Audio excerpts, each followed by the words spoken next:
প্রশ্ন, 5 ওয়াক্ত ওযুর সময় চোখে পানি দিলে কি চোখের কোনো ক্ষতি হবে? উত্তর, এটা তো প্রশ্ন হলো ডাক্তারদেরকে করা, আমার নয়। চোখে পানি দিলে সাধারণত চোখের ক্ষতি হয় না, বরং চোখের ঠান্ডা দিলে চোখের জন্য উপকার হয়। আর পানি দিলে পরিষ্কার হয়, এতে ক্ষতি হবে না, উপকার হবে। প্রশ্ন, জমজমের পানি চোখে দিলে কোনো সমস্যা আছে? উত্তর, জি না, কোনো সমস্যা নেই। প্রশ্ন, নামাজের মধ্যে ভুলে এক আয়াত 2-3 বার পড়লে কি সাউসিদা দিতে হবে? উত্তর, জি না, দিতে হবে না। প্রশ্ন, খতমে বুখার অনুষ্ঠান করা কি বেদাত? উত্তর, মোটো বেদাত নয়, বরকতের কাজ। প্রশ্ন, এক বেদাত হতে হলে কয়েকটি শর্ত আছে, যে কোনো কাজকে বেদাত বলা যায় না। 1 নম্বর, এই কাজটি রাসূল, সাহাবী এবং তাবেঈনদের যুগে না থাকা। 2 নম্বর, এটাকে ইবাদত মনে করা, সওয়াবের কাজ মনে করা। এগুলি এখানে এরকম নাই, কারণ দ্বীনের কাজ এটাকে এমনি মনে করা হয় না, দ্বীনের জরিয়ার উসিলা মনে করা হয়। যেমন রাসূল আর সাহাবীর যুগে এরকম শিক্ষার প্রতিষ্ঠানও ছিল না, ছিল অন্য আঙ্গিকের, এভাবে নয়। কিতাবাদি ছাপানো হইতো না, প্রতি বছর 3 পরীক্ষা হইতো না, ফাইনাল পরীক্ষা পাশ করলে প্রমোশন হবে, এমন কিছু হইতো না। এগুলিকে সব বেদাত বলবো না, কেন এগুলো দিনের উপকারার্থে করা হয়। তো খতমে বুখারীর উসিলায় কিছু মানুষ দিনের কথাবার্তা শোনে, আখিরাতমুখী হয়, এটা দিনের উপকারার্থে হয়, যেটাকে বেদাত বলা যায় না। প্রশ্ন, এক লোক 2 বিয়ে করেছে, প্রথম স্ত্রীর ছেলের সাথে দ্বিতীয় স্ত্রীর আগের স্বামীর মেয়ের সাথে কি বিয়ে দেওয়া জায়েজ আছে? উত্তর, জি, জায়েজ আছে। প্রশ্ন, আমাদের বর্তমান আকবর মসজিদে যদি কেউ নফল এতেকাফের নিয়তে অবস্থান করে, তাহলে কি তার এতেকাফ সহি হবে? উত্তর, নফল এতেকাফ সহি হবে। প্রশ্ন, কসম, হরফে হলফ আর ইয়ামিন এর মাঝে কোনো পার্থক্য আছে কি না জানার উপকৃত হব। উত্তর, জি না, নেই। প্রশ্ন, কোনো তাবলিগি জমাত ইজতেমা যাওয়ার পথে অথবা কোনো চিল্লার জমাত চিল্লা যাওয়ার পথে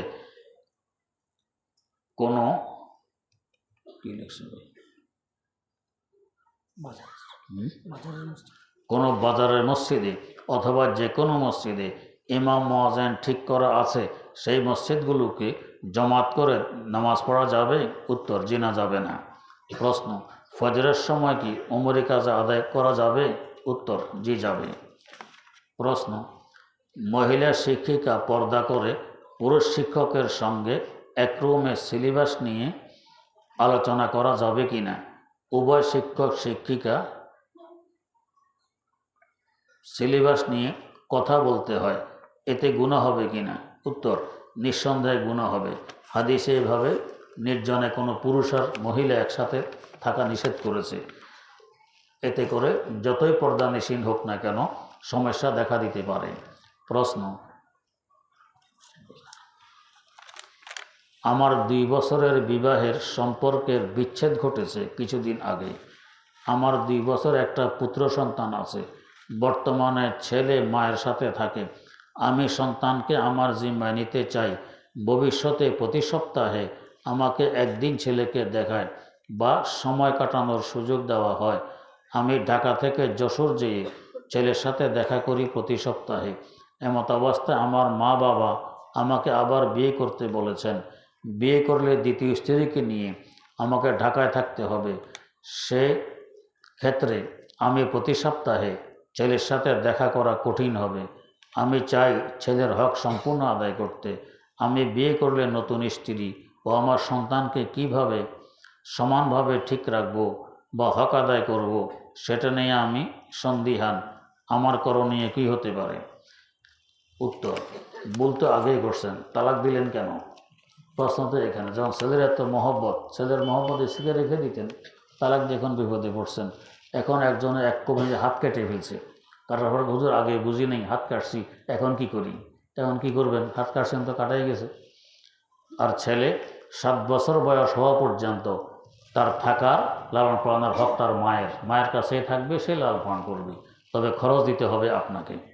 প্রশ্ন, আল্লাহ হুজুরকে নেক হায়াত দান করুন, হুজুরের সোহবত গ্রহণ করতে আগ্রহী, আল্লাহ তৌফিক দান করুন। প্রশ্ন,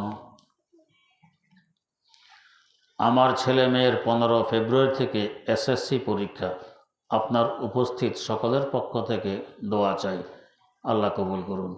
আমি অসুস্থ, সকলের নিকট দোয়া চাই, আল্লাহ সুস্থ করুন।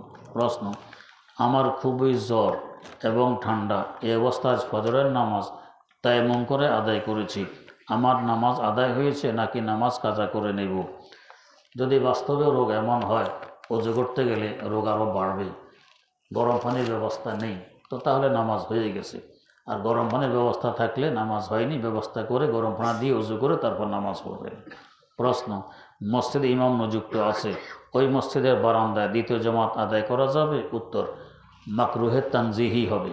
প্রশ্ন, কোরআন তেলাওয়াত করা হচ্ছে, ওইখানে চেয়ার উপর বসা যাবে? উত্তর, বেয়াদবি হবে। প্রশ্ন, ওয়ারিশ সূত্রে 6% জমি পাই এবং আরও 5% জমি কিনে আছে, দোয়া করেন আরও কিছু জমি কিনতে পারি। এই জমিতে একটি মহিলা মাদ্রাসা, একটি ছেলে মাদ্রাসা করবো ইনশাআল্লাহ, আল্লাহ রাব্বুল আলামিন তৌফিক দান করুন। প্রশ্ন, শীতের সময় মাথার শীতের টুপি, মাফলার, রুমাল, চাদর থাকার কারণে নামাজের সেজদার সময় এগুলো দ্বারা কপাল ঢাকা থাকে, এর দ্বারা নামাজের কোনো সমস্যা হবে? উত্তর, নামাজ মাকরু হবে। কপালের যে অংশ মাটিতে লাগে এটা খোলা রাখতে হয়।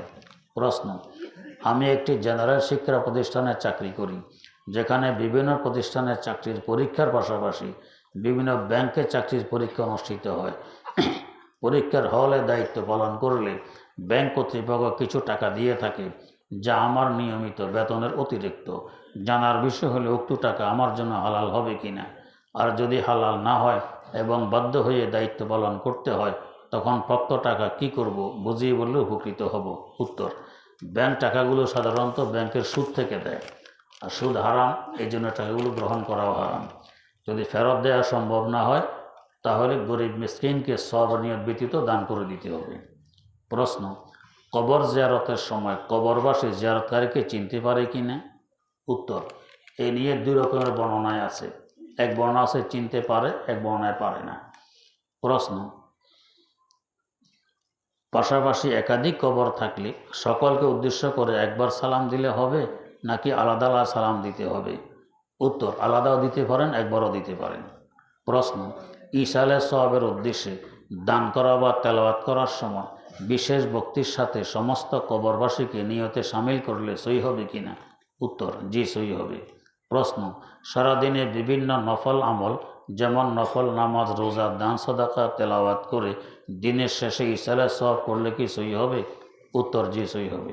প্রশ্ন, মরহুমা মায়ের ইসালে সওয়াবের জন্য নিজের টাকা দিয়ে আপন ভাইয়ের নামে জমি কিনে দিলে সই হবে কিনা? উল্লেখ্য, আয় ব্যয় সহ ভাইয়ের সংসার আলাদা। উত্তর, জি সওয়াব পাবেন।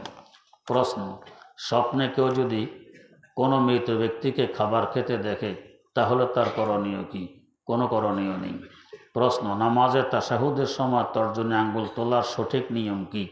সঠিক নিয়ম হল, প্রথমে বৃদ্ধাঙ্গুলির মাথা এবং মধ্যমার মাথাকে মিলায়া একটা বৃত্ত বানাবেন। বৃদ্ধাঙ্গুলির মাথার মধ্যমার মাথাকে মিলিয়ে বৃত্ত বানাবেন। কনিষ্ঠ অনামিকা থাকবে হাতের তালুর সঙ্গে লাগানো, কনিষ্ঠ অনামিকা হাতের তালুর সঙ্গে লাগানো থাকবে। শাহাদত আঙ্গুল থাকবে আপন অবস্থায়। এরপরে আশহাদু আল্লাহ, লা বলার সময় উপরের দিকে তুলব, ইলাহা ইল্লা বলার সময় নিচে নেমিয়ে ফেলব। এটা হলো সঠিক তরিকা। প্রশ্ন, নামাজে তাকবীরে তাহরিমার সময় কি হাত দ্বারা কানের লতি স্পষ্ট করতে হবে? কান বরাবর তুলবেন, স্পষ্ট করলো ভালো। প্রশ্ন, আমি একটি সমিতির ক্যাশিয়ার, আমাদের সমিতির নিজেদের মধ্যে কিস্তিতে পণ্য ক্রয় বিক্রয়ের নিয়ম আছে। আমার নিজের জন্য একটি পণ্য কিনতে হবে, তাহলে আমি কিভাবে পণ্য কিনব? অন্য কাউকে উকিল বানাবো নাকি আমি নিজে কিনতে পারবো? সমিতির বাইরের কাউকে উকিল বানাতে পারবো কিনা? ঘটনাক্রমে এবার আমি সমিতির টাকা দিয়ে পণ্য ক্রয় করি, কিন্তু কাউকে উকিল বানাইনি। এখন আমার জন্য কি করণীয়?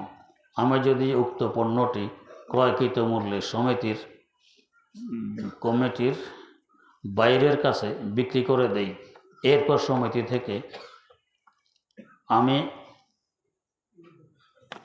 বুঝো কেন এত লম্বা কথা পড়া মুশকিল, দাঁড় একটা দিয়ে দেবেন ইনশাল্লাহ।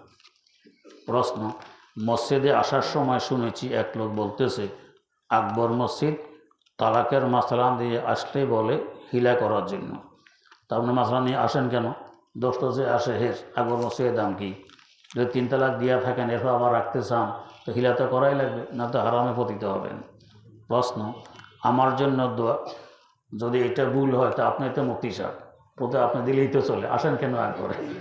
আকবর মাসা কি বলে যে হ্যাঁ আসেন এখানে, আপনি মুফতি হলে আপনি ফতুয়া দিয়ে দেন, আকবর আসার দরকারটা কি? আকবর কথাতে বোঝে আকবরে আসলে বোঝা গেছে আপনি আকবরে আসেন, আপনি মাসালা জানেন না, তো না জানলে আবার মন্তব্য কেন? প্রশ্ন, আমার জন্য দোয়া করবেন, আমি জিন শয়তান দ্বারা আক্রান্ত, দোয়া চাই, আল্লাহ হেফাজত করুন। প্রশ্ন, ব্যাংকে চাকরি করে এমন ব্যক্তির ছেলেকে পড়িয়ে বেতন নেওয়া বৈধ কিনা? উত্তর, যদি জানেন যে ওই ব্যাংকের বেতন থেকে আপনাকে বেতন দিচ্ছে, এটা নেওয়া বৈধ নয়, হারাম হবে।